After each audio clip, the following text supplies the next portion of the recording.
बाळूमामांना 3 दिवस आणि 3 रात्री एका खोलीत कोंडून ठेवलं. पावसावर सत्ता गाजविली.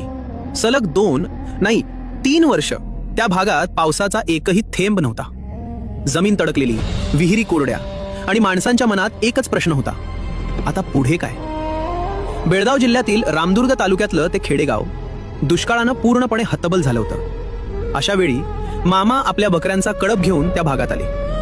पण जिथे चारा नाही, पाणी नाही, तिथे थांबणं अशक्य. मामा परत जाण्याचा विचार करत होते. तेथील लोकांना मामा हे असामान्य सत्पुरुष आहेत याची जाणीव होती. मामांना पाहून पुष्कळ लोकांनी गर्दी केली. ते मामांना म्हणाले, तू साधा माणूस नाहीस, तू परमेश्वर आहेस. चारा पाणी नाही म्हणून परत जातोस हे तुला बरं दिसतंय काय? आम्ही आता काय करावं? आमची वाट कोणती ते सांग. आम्ही आता कसं जगावं? मामा एक शब्दही बोलले नाहीत. आणि तेव्हाच गावकऱ्यांनी कठोर निर्णय घेतला.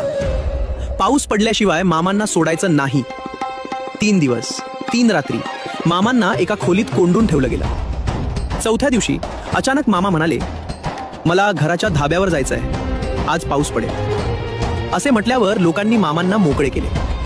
मामा घरावर उभे राहिले, आकाशाकडे हात केले आणि हळूच काहीतरी पुटपुटले. क्षणभर पूर्ण शांतता. आकाश निळच, एकही ढग नाही. लोक एकमेकांकडे पाहू लागले आणि तेवढ्यात क्षितिजावर एक लहानसा ढग. तो वाढला, काळसर झाला, सरळ डोक्यावर आला. पावसाचे थेंब पडू लागले. पाऊस वाढू लागला आणि अचानक मुसळधार पाऊस.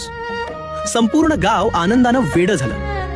पण या सगळ्यात मामा कधी निघून गेले कुणालाच कळलंच नाही.